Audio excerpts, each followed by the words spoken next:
Picture a universe where humanity is nothing more than a sideshow, an amusing spectacle for bored alien audiences who tune in nightly to laugh at our so-called primitive ways. Across the galaxy, the Zeta 9 entertainment network beams live feeds of human life into countless homes, with a smirking, self-assured host named Xylox cracking jokes about our clumsy attempts at technology, our chaotic governments, even our bizarre rituals like brunch or TikTok dances. To them, we're harmless, predictable, even pitiable until one moment shatters that illusion forever. It happened during a routine broadcast. Dr. Elena Voss, a quiet but brilliant scientist working late in her lab, was just another background character in Zeta 9's endless catalogue of human absurdity. Until she wasn't, until her fingers flew across her keyboard, translating a signal no human should have been able to decode. Until her head snapped up, her eyes locking onto the hidden camera with a gaze so sharp, so knowing, it sent a jolt through every alien watching. And then she spoke just 5 words whispered into the silence of her lab, but they might as well have been a detonation. "We see you too." The studio went dead quiet. Xylox's smirk vanished. For the first time in galactic history, humanity wasn't just the joke. We were the ones laughing back, and that's when the terror began. Because if we could see them, what else could we do? This isn't just a story about a scientist cracking a code. It's about the moment the universe realized it had underestimated us. The moment the watchers became the watched, and the moment everything changed. So settle in. Because what you're about to witness isn't just a tale of first contact, it's the night humanity turned the galaxy's greatest pranksters into the ones staring at their screens in sheer, sweating panic. And trust me, it only gets wilder from here. Xylox's fingers trembled over the console, slamming the kill switch so hard the holographic display flickered in protest, but it was too late. The feed had already slipped through the cracks. Across Earth, the signal erupted like a digital wildfire. News networks splashed Elena's face on every screen, conspiracy forums crashed under the weight of frantic theories, and military channels lit up with encrypted chatter. Some called it a hoax, others swore it was proof of everything they'd ever feared. But one thing was certain, humanity just got handed its first undeniable truth: we were never alone. Meanwhile, in the Zeta 9 control room, chaos erupted. The producer's 6 eyes darted between scrolling viewer metrics and the flashing alert on their main display. Human search algorithms were already clawing at the edges of their encrypted signals. They're tracing the broadcast origin. One technician screeched, their tentacles curling in panic. Xylox's usual smug narration died in his throat as forum screens flooded with alien messages. Since when do prey species reverse engineer quantum comms? They weren't supposed to have subspace theory for another 3 centuries. And most terrifying of all, what if they follow the signal back? Back on Earth, Elena leaned back in her chair, watching the global frenzy unfold with a quiet smile. The lab door burst open as her team rushed in, breathless with questions, but she just tapped the still active alien transmission on her monitor. "They've been watching us like a reality show," she murmured. Time to change the channel. Somewhere in the dark between stars, 1,000 alien screens flickered, not with the usual human comedy clips, but with live footage of missile silo doors sliding open, quantum labs syncing data, and a united planet preparing for a conversation they were no longer content to have on their knees. The galaxy had front row seats to humanity's next act, and this time we were writing the script. Elena's fingers flew across the keyboard, translating the alien signal's jagged waveforms into something far more dangerous coordinates. The lab hummed with urgency, monitors flickering as her team scrambled to patch together a transmitter from scavenged satellite parts and repurposed military hardware. Someone joked it looked like a junk pile. Elena didn't laugh. "They've been eavesdropping for centuries," she muttered, slamming a circuit panel into place. "Time to RSVP. Her hands shook not from fear, but from the raw current of defiance coursing through her. When the power surged to life, she leaned into the microphone, her voice cutting through the static like a blade. If they're watching, let's give them a performance. Light years away, Xylox's bosses erupted in a chorus of panicked clicks and whistles, their holographic forms flickering in the Zeta-9 boardroom. "You promised they were harmless," the CEO screeched, tendrils flaring. "Now their warships are sinking targeting systems." Xylox's third eye twitched. His usual swagger crumpled under the weight of screens showing Earth's militaries mobilizing Russian hypersonic drills, Chinese orbital platforms powering up, NATO's sudden frenzy of encrypted briefings. This wasn't part of the script. Humans weren't supposed to coordinate. Back on Earth, Elena's transmission ripped through the cosmos, a crackling blend of mathematics and menace. The team held their breath as the signal's echo bounced back not from empty space but from something listening. The lab's speakers hissed, then spat out a distorted reply, half alien syntax, half human code. Elena's smile turned razor-sharp. "They're scrambling," she whispered. "Good, because humanity's greatest trick wasn't just hitting back, it was proving we'd known the rules all along." The galaxy had tuned in for a comedy. What it got was a revolution. The air in the lab crackled with tension as Elena's team pored over the alien signal's coordinates until Sergeant Cole's hand shot out, yanking her backward so hard her chair clattered to the floor. "Down," he barked just as the wall behind them exploded in a shower of sparks. Something shimmered in the wreckage, an outline like heat haze, twisting unnaturally against the laws of physics. Cole didn't hesitate. He lunged, tackling the distortion with the full weight of his 200-pound frame, and the air ripped like fabric, revealing a nightmare of smooth, iridescent metal and pulsing violet light. The drone's weapon hummed to life again, but Cole was faster. His combat knife flashed, severing something vital with a spray of oily fluid, and the machine hit the ground with a thud that shook the room. Silence, then Elena staggered to her feet, staring at the wreckage. "It's real," she whispered, fingers brushing the alien alloy. Cole wiped black fluid off his blade with a grim chuckle. "Told you those Area 51 crazies were onto something." Across the lab, monitors blared with breaking news reports of similar distortions spotted near military bases, research facilities, even the White House lawn.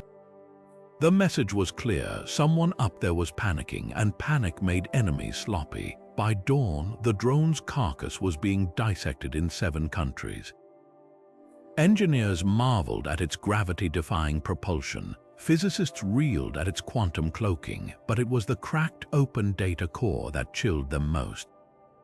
Files upon files of Earth's vulnerabilities, nuclear silo locations, undersea cable maps, even the weak points in the International Space Station's hull.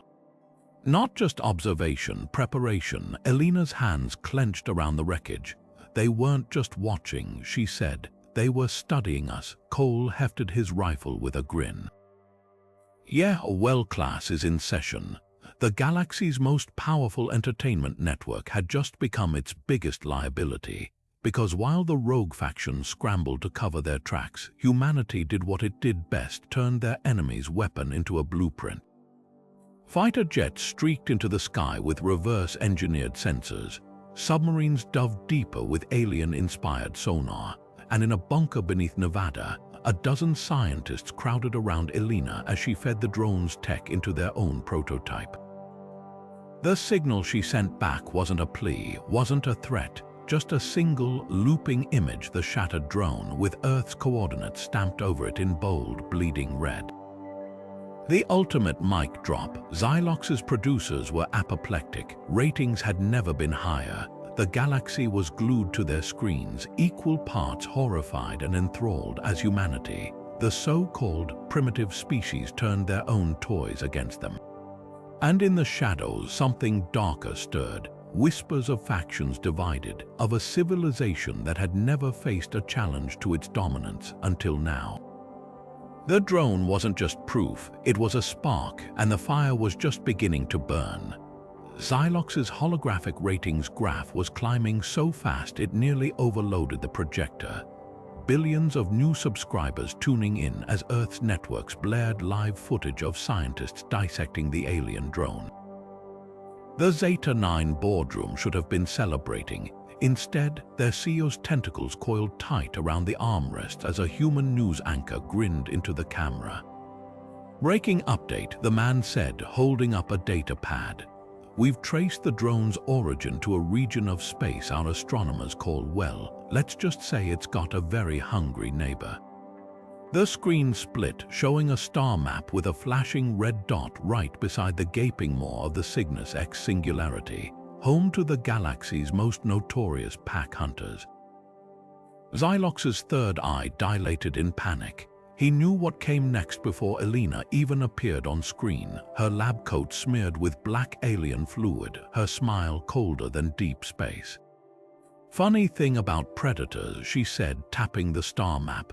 "They're always looking for their next meal, especially when someone conveniently drops them a menu." The feed cut to a loop of the drone's wreckage, its insignia glowing Zeta-9's corporate logo, sharp and undeniable. The control room erupted. Technicians slammed consoles, trying to sever the feed, but human hackers were already deep in their systems. Screens fizzed with glitching text, "Access denied, enjoy the show." Xylox's talons scraped his desk as Earth's transmission kept rolling, now spliced with footage of the Cygnus swarm's last feeding frenzy, their chitinous jaws tearing through a freighter's hull. The message was clear. Humanity wasn't just fighting back. They'd turned the galaxy's food chain into a weapon. Alerts blared across the network. Subscribers in neighboring systems began dropping off, their feeds clicking dead mid-laugh. No one wanted to be associated with a broadcast that might draw the swarm's attention. Xylox's producer let out a gurgling shriek as their own security feed flickered, human code now scrolling through Zeta-9's archives, unspooling centuries of illegal surveillance, of rigged bets on human wars, of other species they'd toyed with before. The ultimate reality show twist, the Watchers exposed. Elena's voice crackled through the speakers one last time, calm as a surgeon's scalpel. "You wanted entertainment." She said, "Here's the season finale." The screen went black. Then, with a burst of static, it lit up again. Not with Earth's defiance, but with the Cygnus swarm's chittering war cry as their armada shifted course. Toward Zeta-9's headquarters, somewhere in the void, a human engineer leaned back, watching the alien panic flood their monitors. Hackers called it counter-trolling. The militaries of Earth called it mutually assured distraction. But for the first time in galactic history, someone else's hands were sweating on the big red button. And humanity, we were too busy selling popcorn. The air in the Zeta-9 high chamber hung thick with the scent of ionized panic as the Elders' holograms flickered above the central dais. Projections of Earth retaliatory broadcasts played on loop, human warships bristling with scavenged alien tech. Cole's scarred face snarling into the camera, that damning Cygnus swarm footage, while the High Matriarch's voice lashed like a plasma whip. "Enough, sterilize their system before they infect others." Her mandibles clacked for emphasis, but the youngest counselor, a sleek being with bioluminescent veins, didn't flinch. And when the next pre-spaceflight species finds their ruins, they countered, tendrils pulsing amber. What happens when they realize fear drove us to genocide? Silence, then murmurs. The unspoken truth slithered through the chamber. Zeta-9's entire empire was built on the lie of invincibility. One obliterated planet wouldn't end the crisis. It would prove humanity had forced their hand. The Matriarch's claws dug into the console as live feeds showed human engineers welding alien alloy onto fighter jets, their laughter raw with triumph. "They're adapting our own weapons," a tactician hissed, "not in years, hours."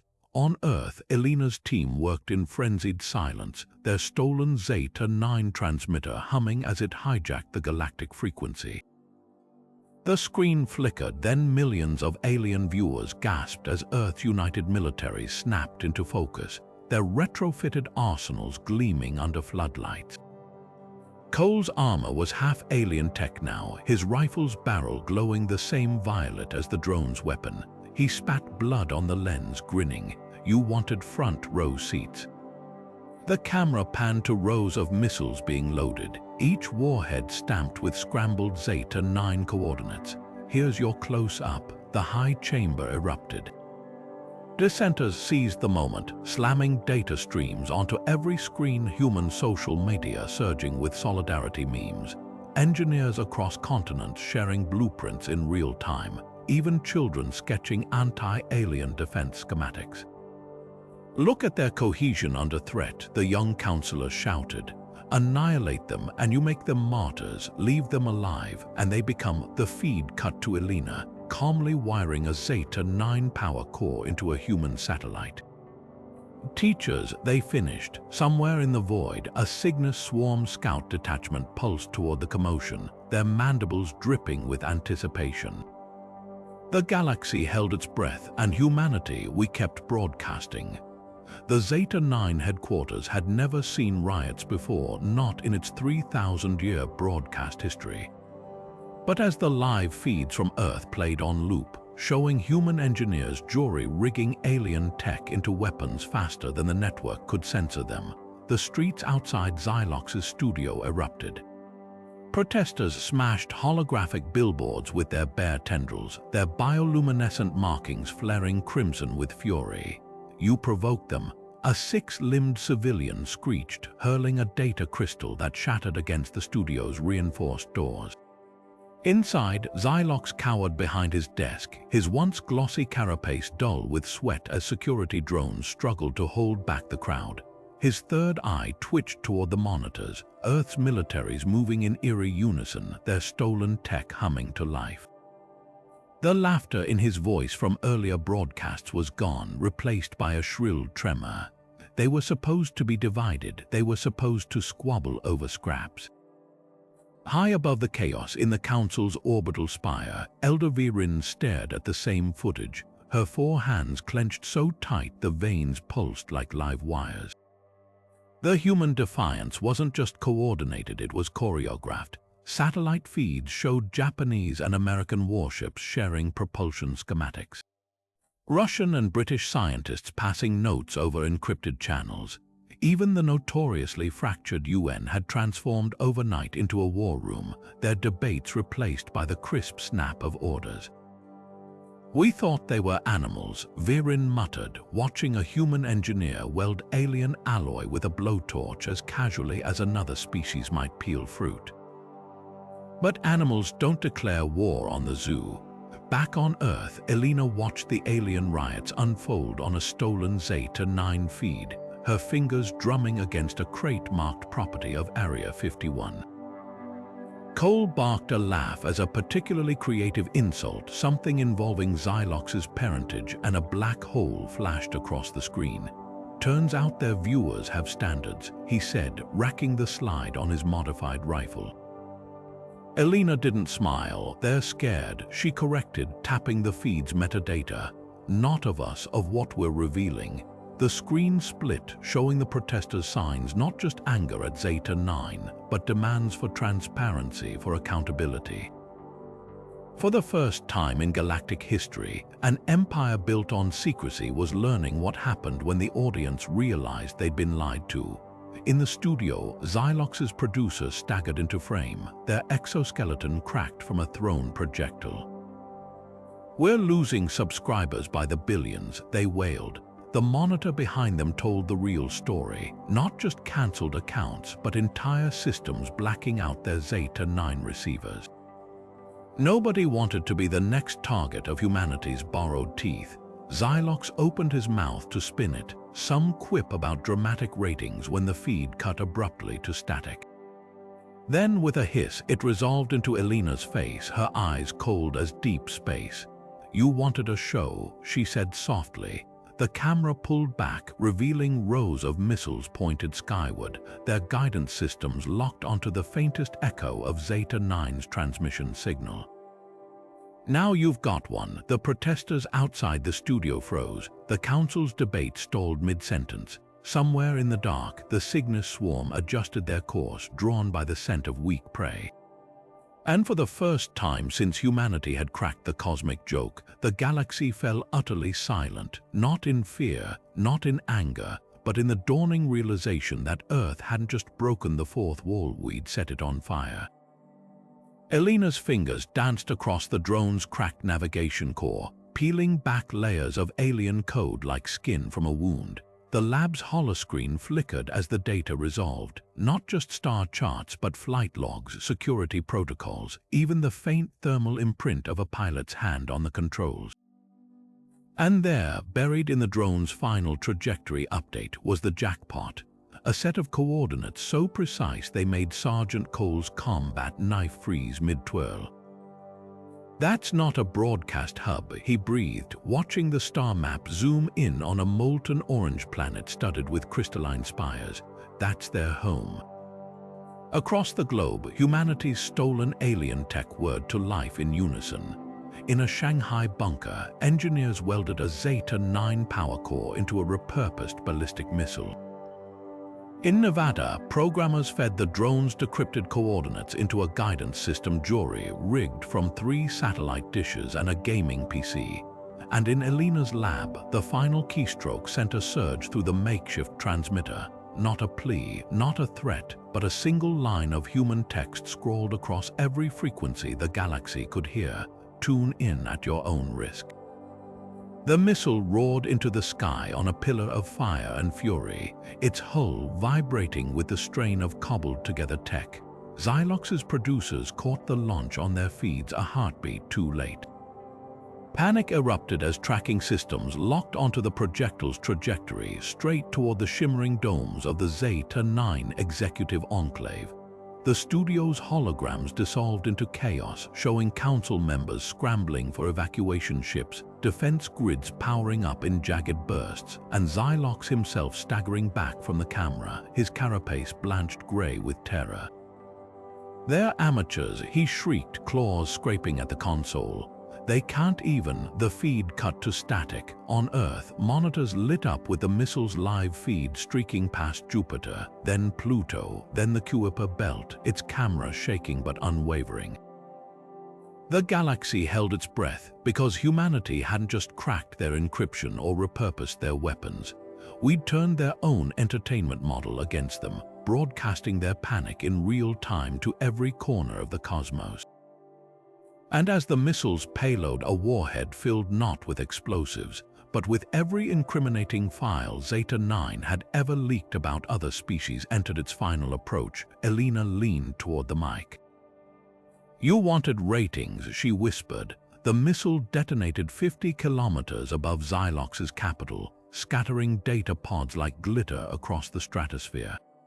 Every screen in the city flared to life, showering the streets with footage of rigged bets, illegal surveillances, even proof the network had provoked wars between lesser species for better drama. The defense grid's lasers slashed uselessly at the falling pods, but the damage was done. The galaxy wasn't just watching anymore, they were witnessing. Back in the lab, Cole tossed Elena a grease-stained rag with a grin. "Think they'll renew our contract?" Outside, the sky burned with the light of humanity's first interstellar message, not a whisper but a scream. And this time, the universe couldn't look away. The missile's detonation wasn't an explosion, it was a symphony. A concussive bloom of light and data that painted the Zeta-9 sky in hues no alien eye had ever seen. The warhead didn't carry fire, it carried truth. Millions of encrypted files burst open like ripe fruit, showering the city below with proof of rigged wars, stolen technologies, even the locations of other, entertained species Zeta-9 had exploited. Stock exchanges on 12 worlds flatlined within minutes. Corporate drones clawed at their screens as asset values evaporated, their life savings dissolving into the digital equivalent of ash. And in the heart of the chaos, Xylox's bosses finally did something unprecedented. They begged. Their transmission reached Earth on a frequency so old, human radio telescopes had to dust off Cold War-era equipment to catch it. The message was a masterpiece of desperation, offers of technology, shares, cultural exchanges, even a prime-time apology special. But when Xylox appeared on-screen to deliver it, his mandibles clicked with barely concealed fury. "They don't want peace," he hissed to his producers off-camera, unaware Earth's hackers had patched into their comms. "They want us to sweat." The footage went viral before he finished speaking. By dawn, Earth's streets were rivers of laughter and defiance. In Moscow, crowds toasted with vodka bottles repurposed as Molotovs. In Lagos, children chalked alien surrender terms on the sidewalks. And in Elena's lab, the team watched as their stolen Zeta-9 feed showed board members vomiting neon bile from stress. Cole chuckled, polishing his rifle's alien-modified scope. Turns out the galaxy's toughest execs can't handle a bad Yelp review. Elena didn't smile. She leaned into their hijacked broadcast, her voice slicing through the alien panic like a scalpel. "You watched us for sport," she said, tapping the drone's carcass beside her. "Now you'll watch each other." The screen split, showing not just Earth celebrating billions, but the Cygnus swarm's advance, their jagged ships veering toward Zeta-9's now undefended trade routes. The message was clear. Humanity hadn't just fought back, we'd rewritten the game. On 1,000 worlds, screens flickered with the same damning loop. Xylox's stammering negotiation, Earth's roaring crowds, the swarm's relentless approach.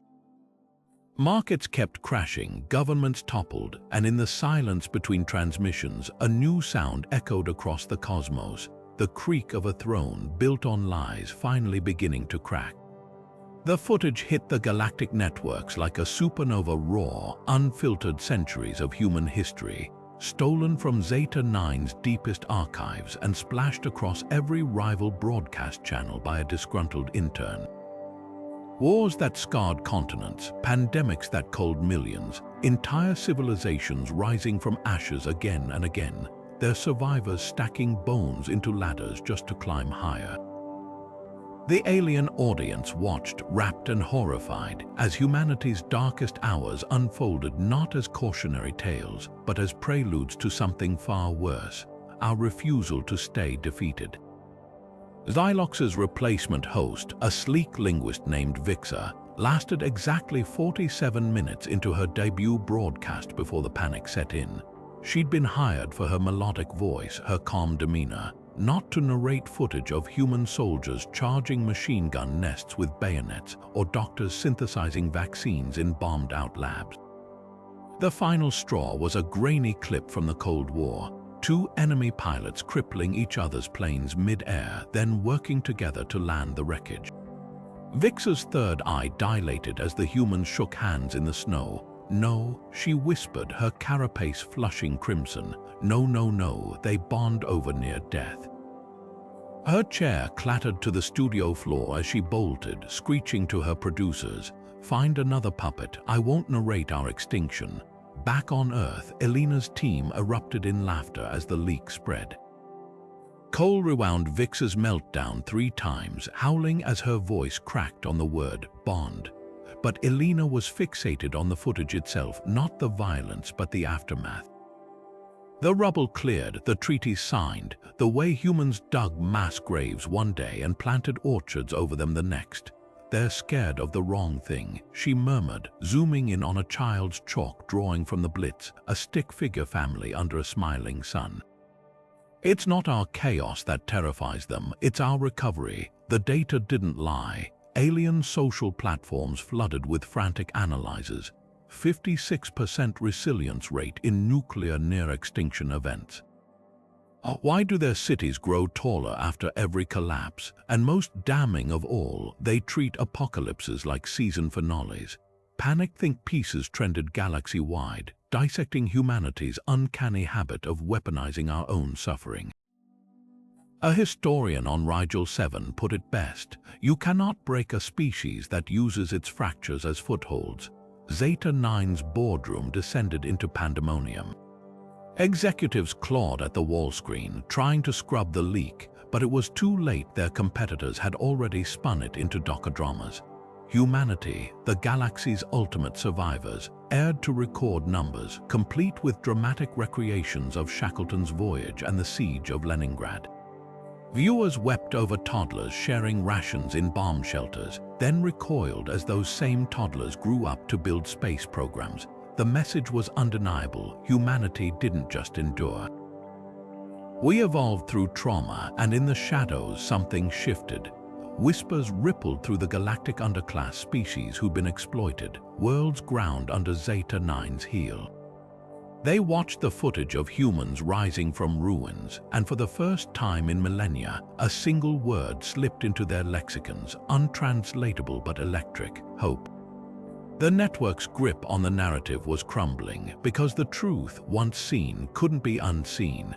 The monsters they'd mocked were the architects of their own salvation. And if humanity could crawl from hell with bare hands, what stopped them from doing the same? The Zeta-9 delegation arrived cloaked in false sunlight, their holograms flickering above the UN General Assembly like a mirage of desperation. The High Matriarch's voice oozed synthetic honey as she extended the offer: Earth's first seat on the Galactic Council, a privilege reserved for mature species. The chamber's diplomat stiffened. Elena's knuckles whitened around her tablet. Mature, she repeated, her laugh sharp as a scalpel. You mean compliant. The alien's projection glitched when she threw the data onto every screen. Lists of missing persons matching UFO reports, patents suspiciously similar to recovered alien tech, even grainy footage of Zeta-9 scouts tampering with Cold War missile silos. We'll take the seat, Elena said. After you return every abductee, pay for every stolen idea, and admit it live. Cole didn't wait for the translation. He slammed a modified Zeta-9 drone core onto the podium, its innards still sparking. Starting with this, he growled. Recognize it. Your research team dropped it in New Mexico. 1947. The Matriarch's tendrils coiled tight. Preposterous, our scouts never. Then the screens exploded with light. Human hackers had hijacked the feed, splicing in declassified footage: Soviet nukes flaring in Kazakhstan, American tests turning atolls to glass, China's first fusion blast lighting the go-by like a second sun. Each detonation flashed with timestamps and coordinates, but the real horror was the subtitles: first strike capability achieved without alien help. A thermonuclear reaction mastered in 7 generations post-discovery. Yield 50 megatons, ego incalculable. The final clip wasn't a test at all. It was last week's livestream: Elena's team welding salvaged Zeta-9 tech into a warhead, laughing as their makeshift guidance system locked onto the High Matriarch's homeworld. The delegation's holograms dissolved into pixelated panic. You dare, the Matriarch began, but Cole cut her off with a grin. Nah, we demonstrate. He tapped his wrist display, and the assembly's lights dimmed as every screen switched to a live feed from Nevada's desert. A missile silo yawned open, its payload stenciled with fresh paint. Return to sender, silence. Then from the back of the chamber, a single diplomat's slow clap. Then another. Within seconds, the room shook with applause, delegates from rival nations roaring as one. The Matriarch's image flickered, her voice reduced to a static whisper: terms accepted. Above the chaos, unnoticed, Elena's fingers flew across her keyboard, not transmitting demands but an open invitation. Every abductee's file, every stolen schematic. And at the bottom, blinking in the gentle glow of a planet no longer content to beg for scraps, classified until now. The galaxy's oldest power structure had just learned the hard way: humanity doesn't join games. We rewrite the rules, and this time we brought receipts. Xylox's claws scraped the lab's floor as he materialized from the shadows, his once glossy carapace now dull with grease and panic. The stench of ozone clung to him, proof he'd burned out his own cloaking device to slip past Earth's newfound alien sensors. Elena didn't flinch. Her fingers kept dancing across the console, pulling up files so damning they made Zeta-9's earlier leaks look like children's tales. "You've won," Xylox hissed, his third eye twitching toward the monitors showing riots on a dozen alien worlds. "Call off your hackers before the Council votes to glass your planet." The hum of servers filled the silence. Then Elena laughed, a sound so bright it made the alien recoil. "Oh, Xylox," she sighed, flicking a hologram toward him. It resolved into footage of his own boardroom. Executives bargaining with warlords, falsifying first contact logs, even doctoring footage to frame a pacifist species for genocide. "We're not stopping, we're curating." Her palm slammed down on the console, and 1,000 screens lit up across the galaxy simultaneously, broadcasting Zeta 9's dirtiest secrets in glorious ultra-high definition. Somewhere in the feed, a younger Xylox grinned as he rigged a planetary election for better ratings. Elsewhere, his producers cheered as a famine spread because starving audiences binge more. But the coup de grace, the High Matriarch herself, caught mid-bribe, accepting a crate of weapons in exchange for suppressing news of a slave revolt. Xylox's mandibles clacked in horror. "You don't understand, they'll erase you for this." Elena leaned in, her smile razor-sharp. "That's the neat part." She tapped a key, and the screen split again, showing not just the scandals, but live feeds of human-made transmitters bolted onto stolen alien tech, each one broadcasting from the asteroid belts and methane oceans of other exploited worlds. We're not the only ones who have been taking notes. The ground shook as a tremor ripped through the lab, not from Earth, but from Zeta 9's own security forces bombarding their own archives in a last-ditch attempt to stop the leak. Too late, the data was already in the hands of rebels on Krylis 5, dissidents in the Vega mines, even the Cygnus swarm's propaganda core. Xylox collapsed against a console, his voice cracking. "What are you?" Outside, the night sky flickered with new constellations, not stars, but incoming ships. Some carried weapons, others carried cameras. And one, blasting through the atmosphere with a sonic boom, carried the emblem of the Galactic Free Press. Elena watched them descend, her reflection glowing in Xylox's horrified third eye.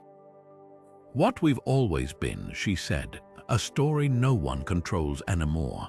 The screens across Earth's command centers didn't just show alien chaos, they curated it. Live feeds from a dozen star systems flickered with the same glorious irony. Proud civilizations tearing themselves apart over truths they'd buried for millennia. The Andari Collective's high archivist was caught on camera shredding documents while protesters bashed down the Crystal Vault's doors. The Vexus Dominion's warlords turned their plasma casters on each other mid-broadcast, screaming about who'd authorized the human experiments. And in the smoldering ruins of Zeta 9's headquarters, a lone intern staggered past toppled holograms, their voice cracking as they whispered to the cameras. "We thought they were the entertainment." "We were wrong." Cole's laughter echoed through the bunker as another alien ambassador's plea for clemency hit the airwaves, this time from the Xylox flotilla, their once impeccable silver robes now singed from riot fires. "Listen to that," he crowed, rewinding the clip of the ambassador offering Earth 8 pristine colony worlds in exchange for suppressing their slave trade logs. 2 weeks ago they called us hairless apes, now they're bartering star systems to keep us quiet. He kicked his boots up on a crate of salvaged alien tech, the label "Property of Area 51" finally scrawled across it in Sharpie. But the real shift wasn't in the stars, it was on the streets. From Tokyo to Nairobi to Rio, murals bloomed overnight, not of alien invaders, but of human faces grinning behind cracked camera lenses, their eyes alight with a newfound hunger. The slogan spread faster than any propaganda. The observed become the observers. Teenagers live-streamed their own alien analysis videos, dissecting leaked Zeta 9 broadcasts with the same snark they'd once reserved for bad movies. Underground clubs pulsed with music sampled from intercepted alien comms, the bass lines throbbing like a heartbeat turned inside out. Elena watched the global frenzy from her lab, fingers drumming against the drone's carcass. The alien tech hadn't just given Earth weapons, it had given us a mirror, and oh, how the galaxy flinched at its reflection. The latest transmission from the Cygnus swarm said it all, a single frame of their highest warlord, his chitinous jaws parted not in a battle cry, but in something far more delicious uncertainty. The caption, scrawled in fractured English by a hacker collective, said it best. Guess who's auditioning for the monster role now? In the end, that was humanity's real victory. Not the explosions, not the leaked files, but the quiet click of 100 billion eyes turning outward, not in fear, but in challenge. The universe had peeked behind the curtain of its own narrative and found us smiling back, cameras rolling. The archive's file names alone would have sent historians into cardiac arrest. Human subject 482, pain threshold cryo, cognitive dissonance trial batch 9 post-war trauma, genetic harvest, Polynesian navigation adaptations. Elena's team huddled around the screen in dead silence as century after century of footage unspooled. Victorian orphans vanishing into beam lights, indigenous elders strapped to humming metal slabs, soldiers waking up in sterile rooms with fresh scars where their memories should have been. Cole's knuckles cracked as he gripped the drone's shattered core. They weren't just watching, he muttered, they were shopping. The timestamp on the earliest file made Elena's stomach lurch, 3,400 years before Christ. Before pyramids, before writing, somewhere in Mesopotamia, a hunter gaped at the sky as something silvery peeled open the night. The footage was pristine, his terror Chinese letter.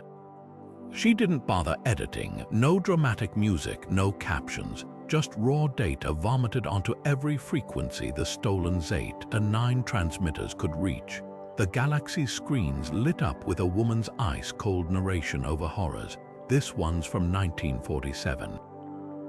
Roswell was a cover story, not for crashed ships but for retrieved test subjects. Notice the surgical scars matching cattle mutilations. The camera zoomed in on a farmer's autopsy report, his organs tagged with barcodes. This batch, Hanoi, 1972. Pilots swore they saw UFOs near downed bombers. Turns out ejection seats made perfect abduction vectors. The riots started on Zeta-9's luxury orbital platforms, first servant caste workers smashing observation decks as they recognized their own grandparents in the footage.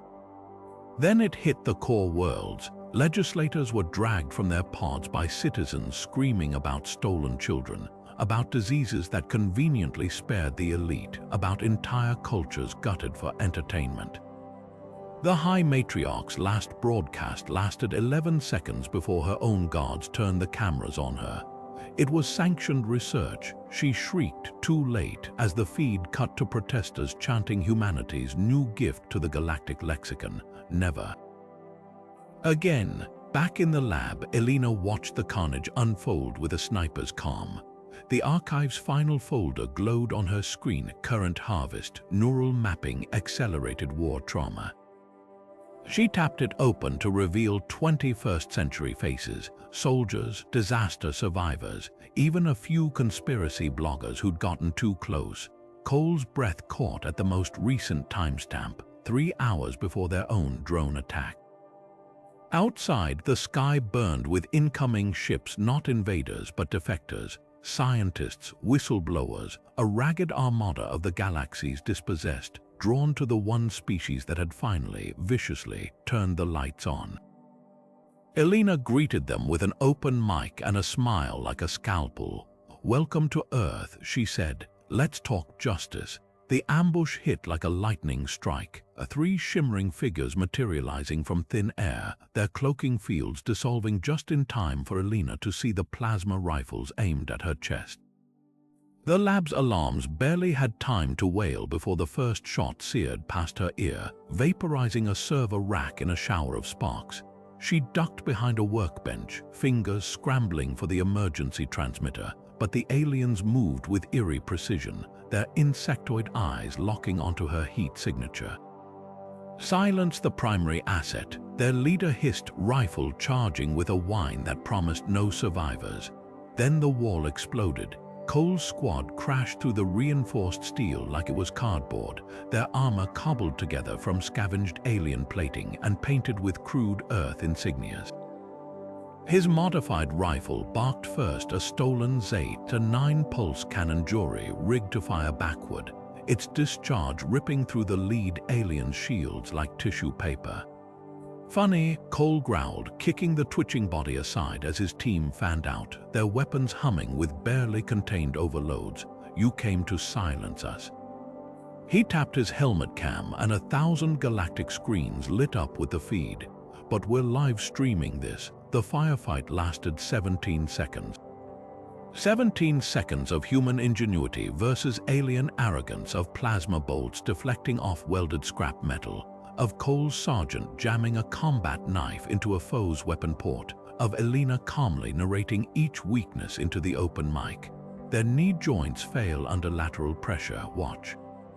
By the 12th second, the aliens were backpedaling. By the 15th, their leader was on his knees, all four hands raised in surrender, his rifle clutched in the grip of a grinning Marine half his size. The galaxy watched breathless as Cole ripped off the alien's comm unit and held it to the camera. "Hear that?" Static crackled, panicked alien chatter, orders to abort, something about their weapons shouldn't work. He tossed it to Elena like a trophy. "Tell your bosses something for me," she said, leaning into the lens, her smile colder than the void. "You taught us how to take apart your toys. Now we're teaching you the consequences." Somewhere in the cosmos, 1,000,000,000,000 screens flickered with the same unthinkable image. Proud Zeta-9 operatives kneeling to a species they dismissed as savages.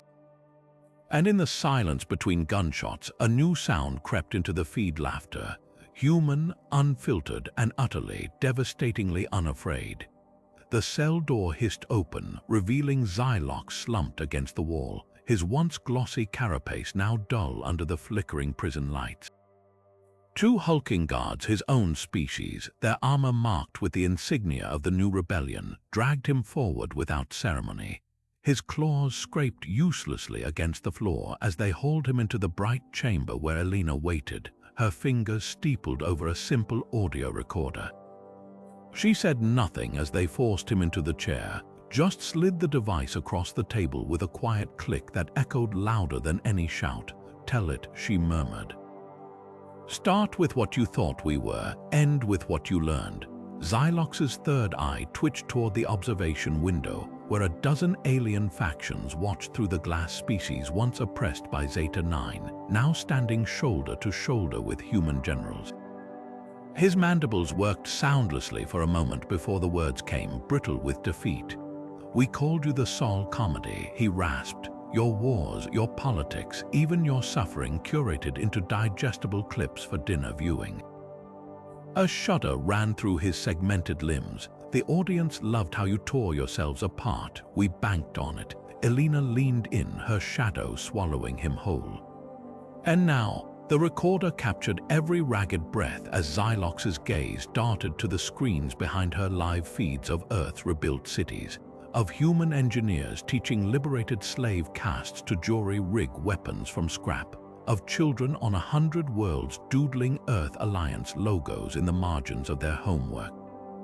His voice cracked like ice under pressure. "You took our script and burned it." A wet, clicking laugh escaped him. "We thought we were directors. Turns out we were just background characters in your story." Outside, the stars burned colder than ever, and for the first time in galactic history, they shone on a universe where the audience had become the show. The screens in every interstellar classroom didn't just show human history, they weaponized it. Generations of alien children grew up studying footage of Earth's darkest hours, not as cautionary tales, but as masterclasses in defiance. The siege of Stalingrad played alongside tactical analyses of how starving soldiers outmaneuvered mechanized divisions. The Apollo 1 disaster was dissected frame by frame to show the moment grief became fuel for the next launch. And at the center of it all, Elena's face loomed larger than life, her infamous warning scrolling beneath every lesson. "Underestimate us once, never again." What began as propaganda became gospel. young Zeta engineers secretly modified their parents' entertainment hubs to stream human documentaries instead of approved content. School debates erupted over whether humanity's greatest strength was its adaptability or its sheer spite, a question that split entire planetary governments when the Cygnus swarm unexpectedly allied with Earth. Consider the data, hissed a young scholar on the crystalline shores of Lyra 9, projecting footage of human guerrillas repurposing landmines into irrigation tools.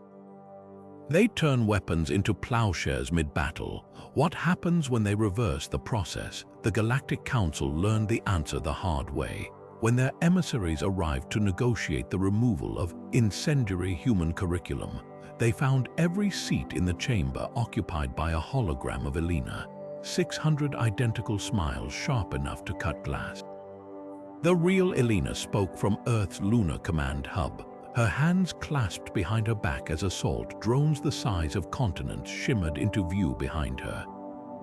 "You wanted us to entertain you," she said softly. The drones targeting lasers painted the council table in crimson grids. "Now you'll learn from us." Families across the galaxy gathered to watch humanity's broadcasts, not for spectacle but survival. Parents paused feeds to point out how humans built shelters from rubble, how they distilled medicine from battlefield toxins, how they'd stared into the abyss so often they'd memorized its blinking patterns. The most pirated clip showed Cole's grizzled smirk as he handed a Zeta defector a rusted coffee can rigged with alien tech. "See this?" he chuckled. "Yesterday it held beans. Today it jams your entire fleet's comms. Adapt or eat shit." The defector later confessed it was the first honest military training he'd ever received. By the time the Council ratified the Observation Accords, banning all non-consensual study of developing species, Elena's warning had been etched into the walls of their own vaults. Not as a threat, but as the galaxy's new foundational truth: you are no longer the watchers, you are the watched. Choose your next move accordingly.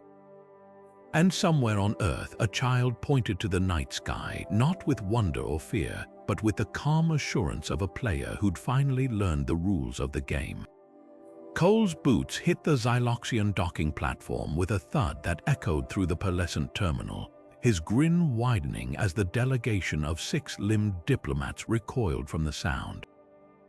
Behind him, the so-called cultural exchange fleet loomed, a motley armada of repurposed alien freighters and scavenged human warships, their hulls welded together with defiance and spray painted with inside jokes only Earth would understand.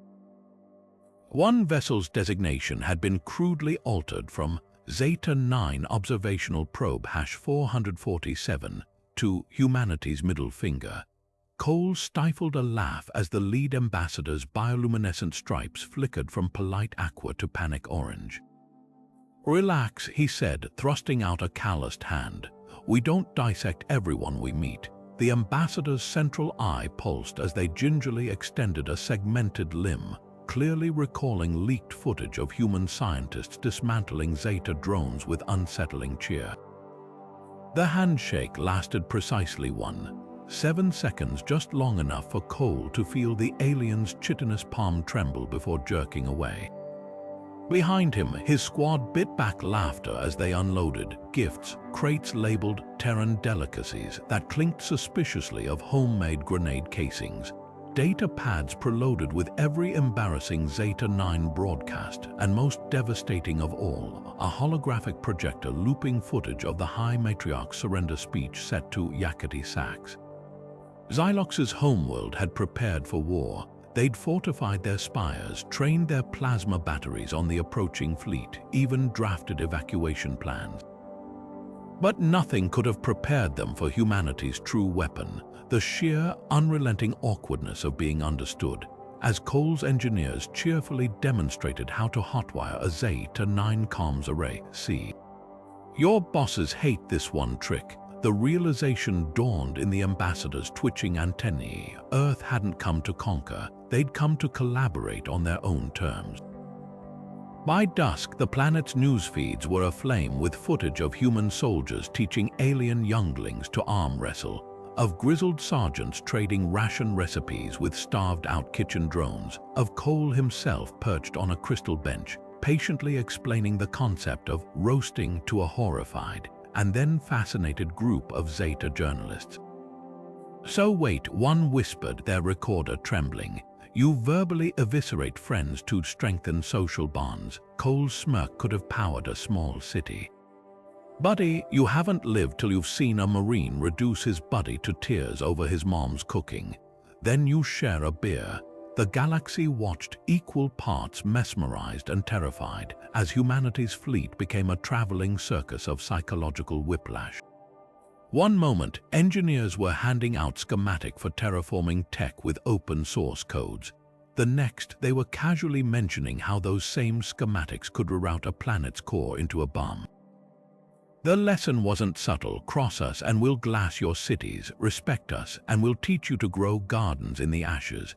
By the time Cole's crew lifted off, Xylox's homeworld was buzzing with a new phrase, whispered in markets and hissed in council chambers: the human paradox.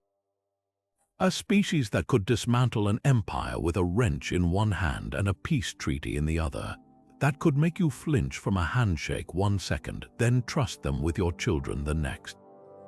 The ambassador's final report to the Galactic Council said it all.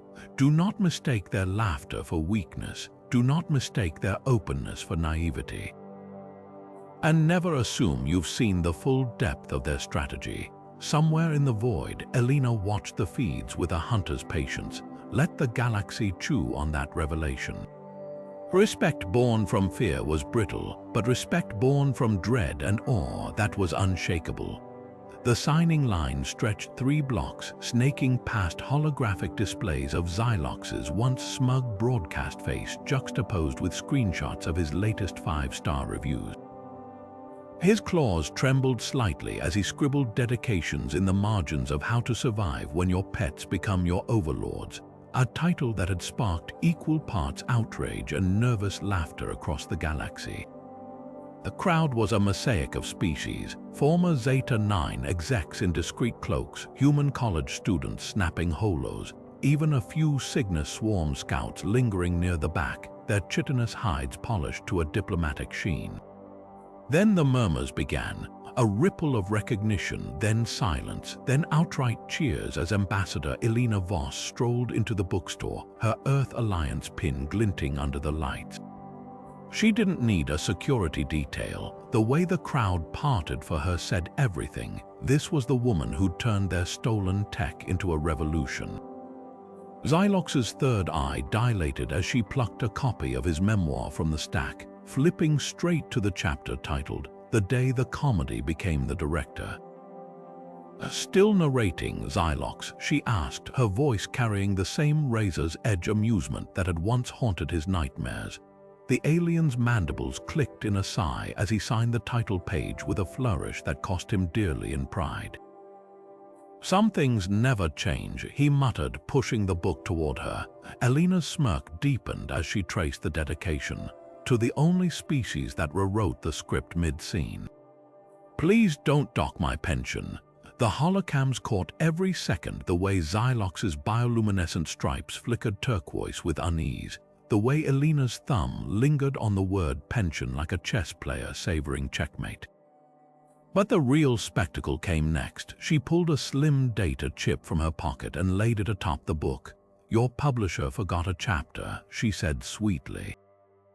The chip's label burned into every retina in the room. Appendix: Human Annotated Corrections. The galaxy's top-rated live stream that night wasn't the book signing. It was the footage of Xylox's living room 3 hours later, where he sat slumped in a nest of shredded packaging, staring at a wall-sized projection of Elena's notes. Every page of his memoir was now interspersed with red text fact checks, sarcastic commentary, even declassified files proving his dramatic reinterpretations were outright fabrications. The piece de resistance, a single highlighted line from his final chapter, "They'll never let us forget." Elena's annotation glowed beneath it, smug and inescapable. Damn right.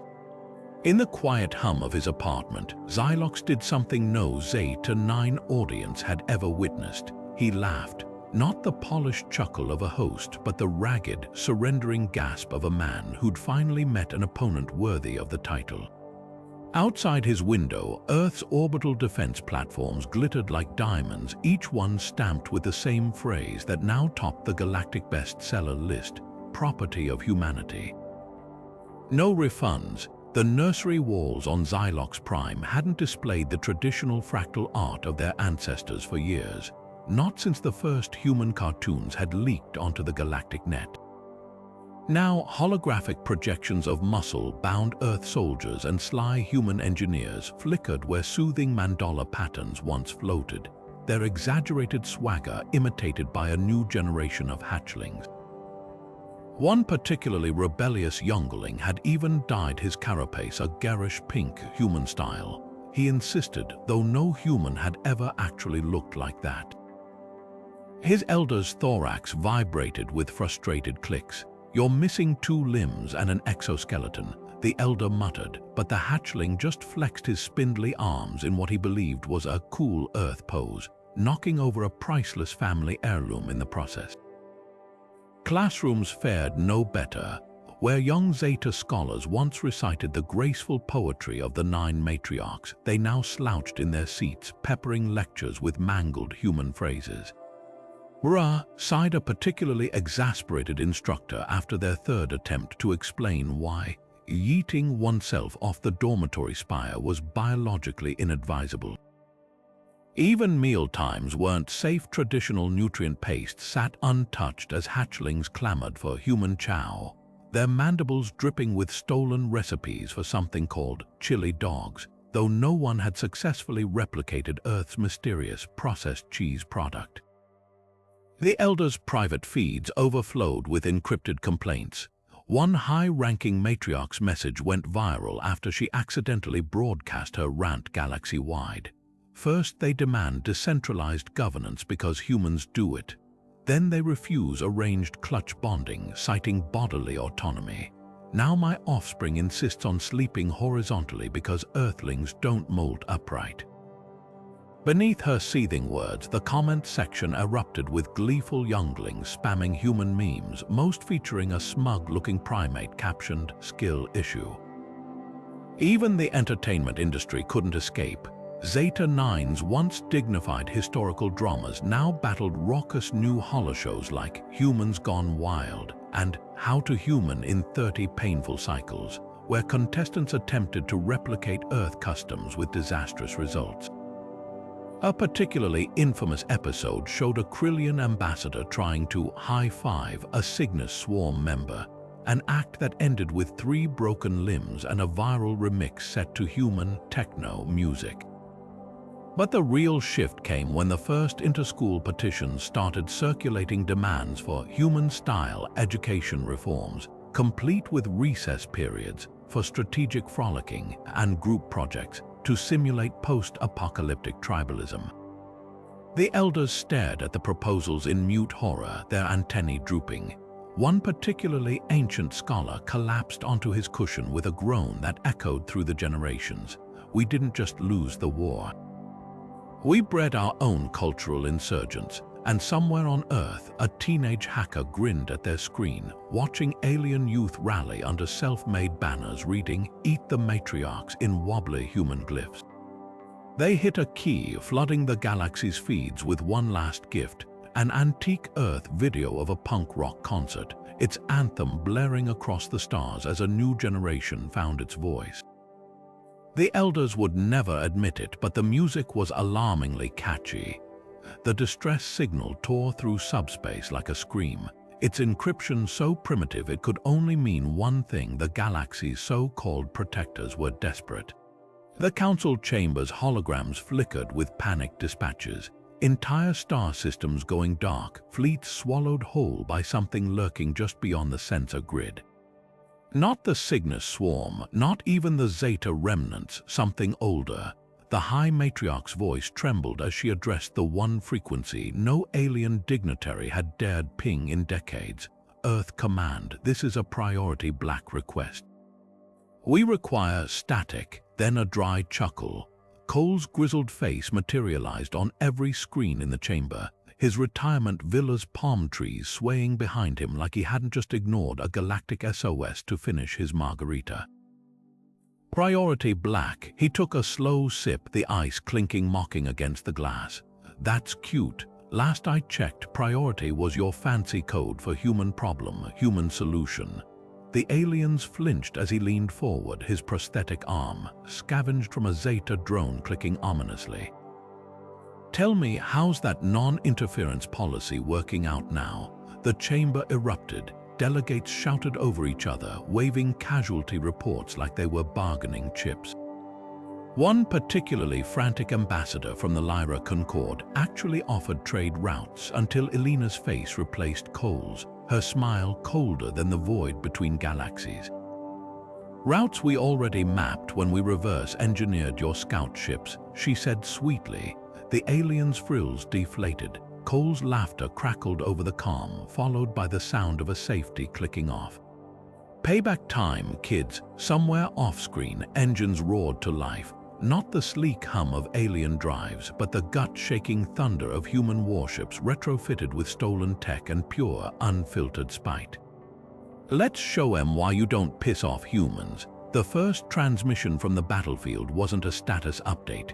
It was footage of Cole's flagship, a salvaged Zeta dreadnought with "your tax dollars at work" spray painted across the hull, plowing straight through the cosmic horror's tendrils like a chainsaw through gelatin.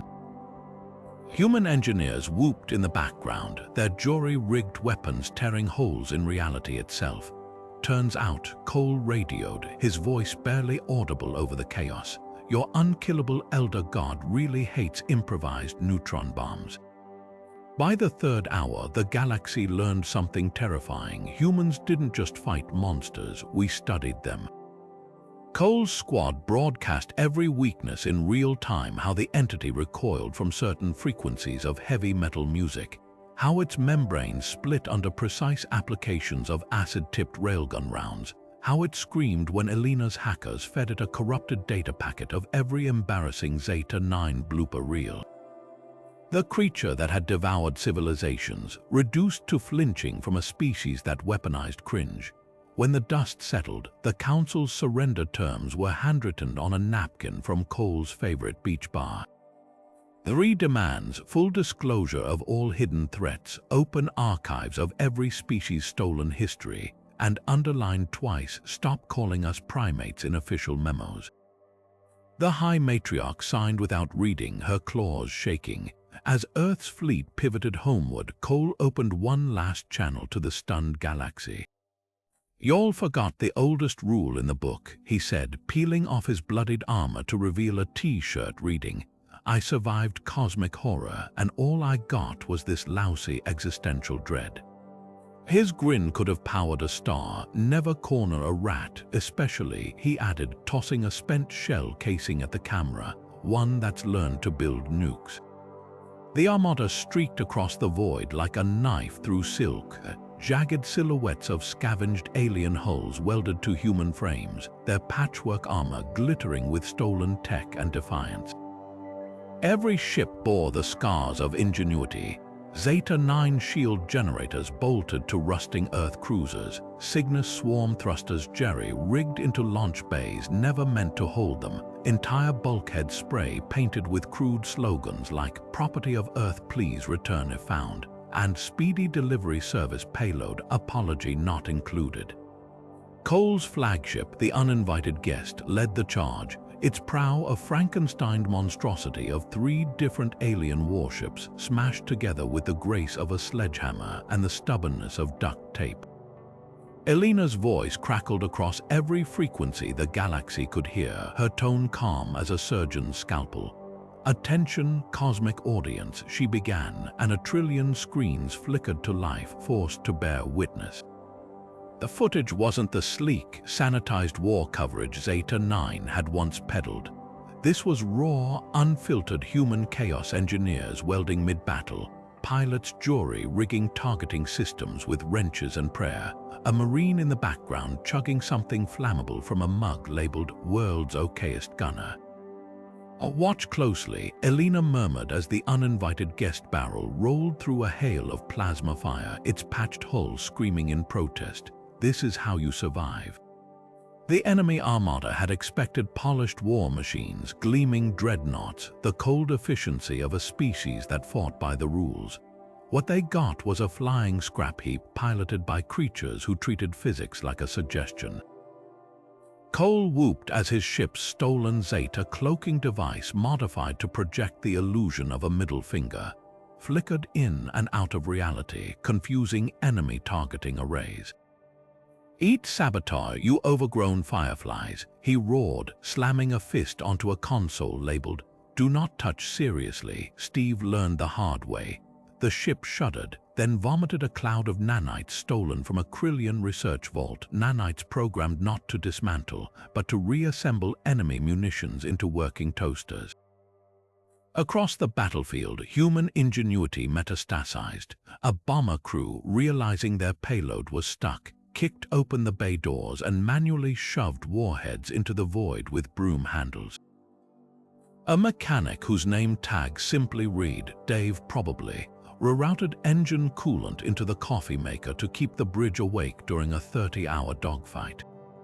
And in the guest's belly, Elena's hackers live-streamed every second to the galaxy, complete with snarky subtitles. Note the elegant desperation of human tactic #237. If we die, at least we'll look cool doing it. The enemy's sleek, symmetrical fleet began to falter. Their formations rippled with unease as human ships did the unthinkable, corpsing damaged vessels into drifting mines, hacking enemy comms to broadcast karaoke insults, even using a repurposed alien wormhole generator to teleport a single, very confused chicken into the adversary's flagship bridge. Psychological warfare, Elena explained dryly as the bird flapped wildly at their commander's face. Turns out nobody trains for poultry-based ambushes. By the battle's climax, the galaxy wasn't just watching, it was learning. Young engineers on 100 worlds scribbled notes as human crews hotwired alien tech with a mix of intuition and profanity. Slaves in the Zeta 9 ore pits gaped at screens showing their stolen tools being turned against their oppressors. Even the Cygnus swarm, hovering at the fray's edge, chittered approvingly as Cole's Marines repurposed a disabled enemy cannon into a makeshift barbecue. "Adapt or die," Elena narrated as the uninvited guest limped triumphantly through the debris field, its hull held together by hope, spite, and approximately 600 meters of stolen alien cabling. But if you're human, the camera zoomed in on a crewman asleep at his post, still gripping a wrench like a lifeline. You do both at the same time.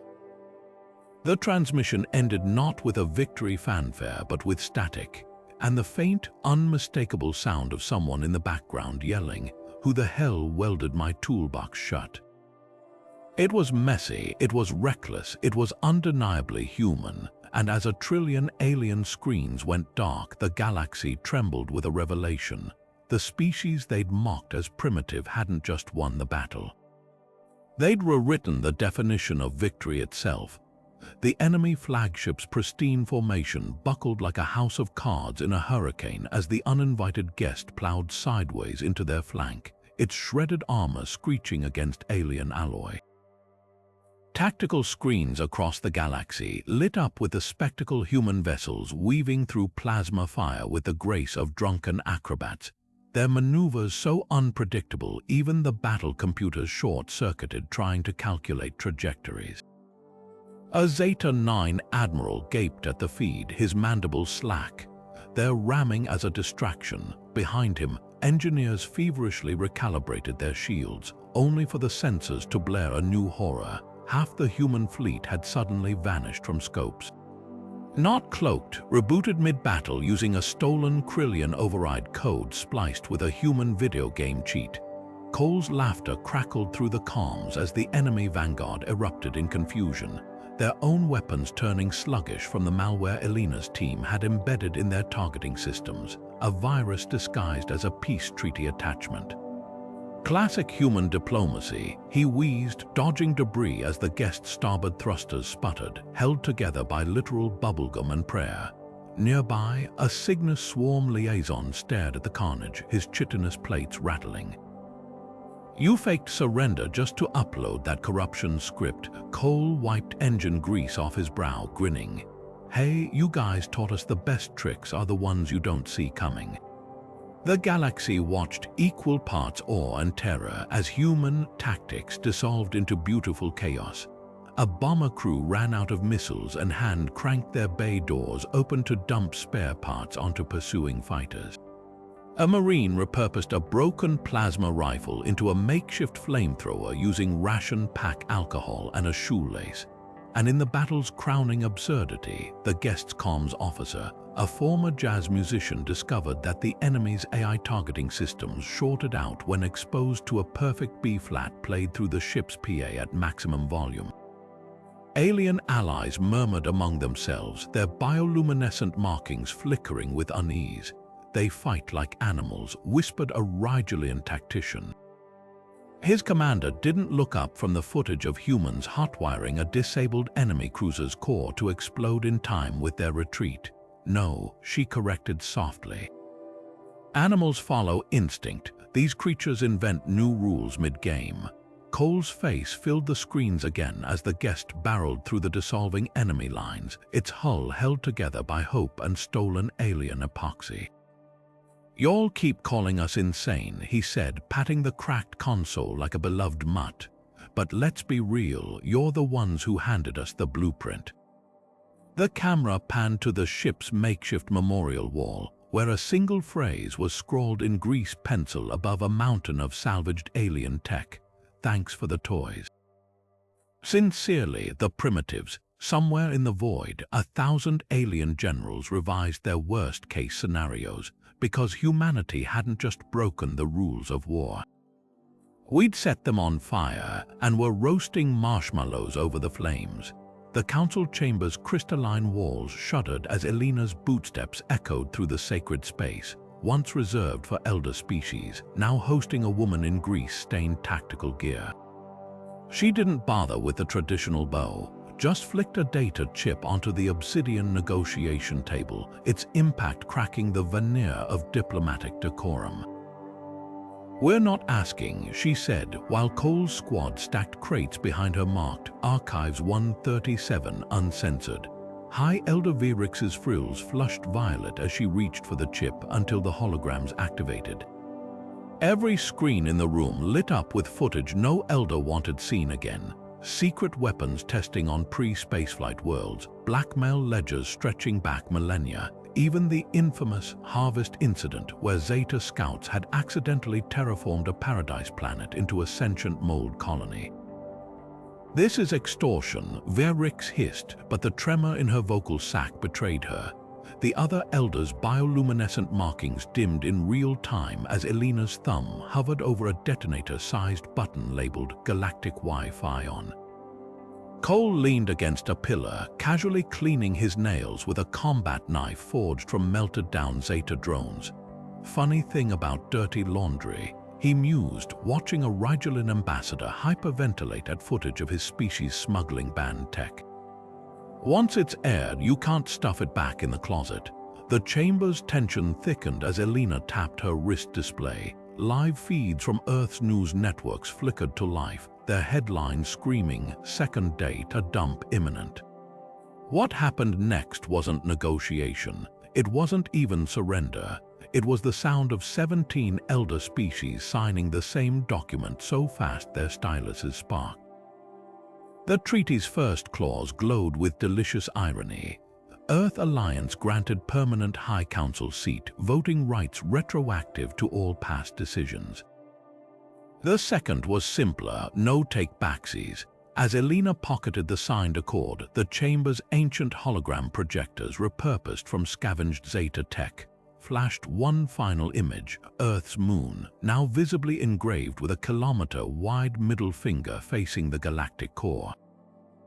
Cole tipped an imaginary hat to the sputtering elders. Welcome to the new governing body, Agenda Item 1, who wants to explain why you've been hoarding FTL patents.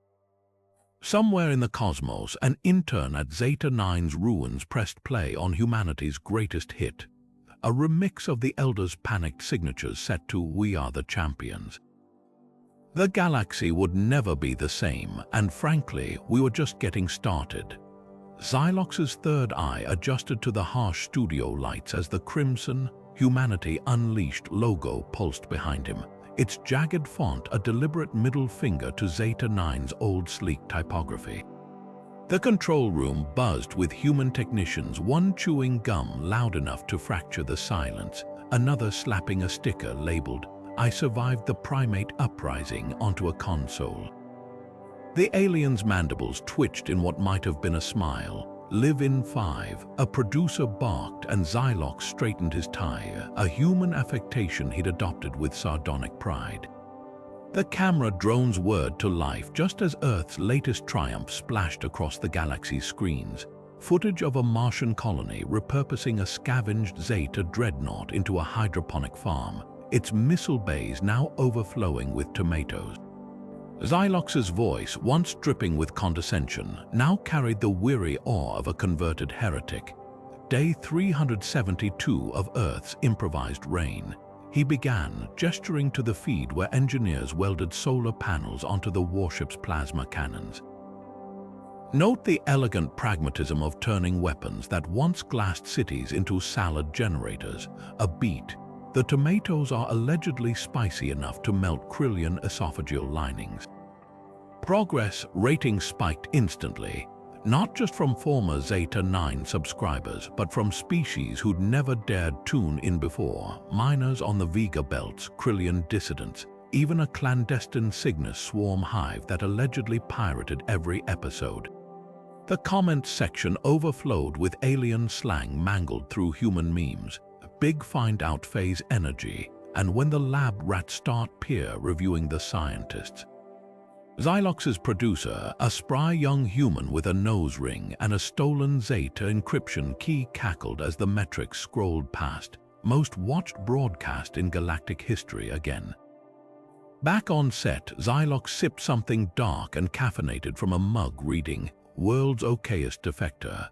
The irony wasn't lost on him. He'd spent centuries narrating humanity's stumbles for laughs.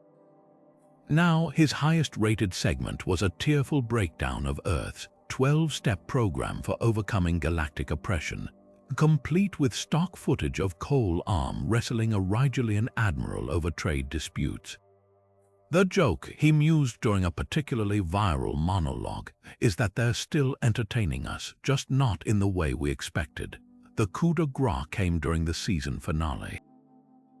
As Zeta 9's abandoned headquarters crumbled in the background, now a tourist trap selling "I Heart Suit Earth" souvenirs, Xylox aired never-before-seen footage from humanity's darkest hour, the moment Elena's team had hacked his old network. The clip showed his younger self gagging on air as Earth's counter-broadcast overrode his feed. "You called them primitive." Present-day Xylox narrated over the humiliating footage. Turns out they were just patient. The credits rolled to the sound of human laughter, not the canned chuckles of a studio audience, but the real, unfiltered roar of a species that had rewritten the punchline. And as the galaxy's screens faded to black, one phrase lingered in glowing text: "Stay tuned. We're just getting warmed up." The hologram flickered to life with a soft hum, its light casting an ethereal glow across the museum's Hall of Conquests. A child with smudged fingers and wide-eyed wonder tugged at the projection sleeve, their voice barely above a whisper. Why did they fear us? The image of Elena, older now, her smile carved with the weight of legend, tilted her head as if hearing the question for the 1000th time. She knelt, the holographic dust of 100 battles swirling around her, and tapped the child's nose. "Imagine you're watching ants build a hill," she murmured. "Fun, right, until the ants stack their hill into a ladder and climb into your bedroom." The child giggled, but the alien tourists nearby stiffened, their bioluminescent markings pulsing uneasily. Outside the museum's crystalline arches, the skyline of New Terra stretched a jagged monument to humanity's revenge. Towers forged from salvaged Z-9 warships speared the clouds, their surfaces still scarred from battles now taught in nursery rhymes. Advertisements flickered in the air, hawking vacations to Xylox Prime, see where the galaxy learned to kneel, and commemorative plasma rifles stamped with Cole's infamous catchphrase, "Negotiations failed." Try again. In the quiet of the observation deck, a Zeta youngling clutched their parent's tendril, their voice trembling. "Why do the humans get to keep our ships?" The elder's reply was hushed, strained, a warning passed down through generations. "Because they didn't just steal our technology, little glow, they remixed it." The child blinked at the skyline, where a repurposed Cygnus swarm hive ship now served as a nightclub, its pulsating base rattling the observation glass. Elena's hologram straightened, her gaze cutting through the centuries to the present. "Fear's a funny thing," she told the human child. "They thought it would make us small." Instead, behind her, the museum's central display lit up, a shattered Zeta drone core encased in glass, its surface engraved with a single word in 100 alien tongues: "Oops." The child's laughter echoed through the hall, but the galaxy's newest diplomats didn't join in. They were too busy revising their treaties. Again, somewhere in the void, an old Cygnus warlord chittered into his communicator, his voice ragged with grudging respect. "Remember the rule," he hissed to his hatchlings. "Never wake the bear, especially if the bear has blueprints." The line went static, but the lesson lingered, etched into the fabric of the cosmos like a scar. Humanity didn't just win the war. We rewrote the bedtime stories, and the monsters, they're the ones who check under their beds now.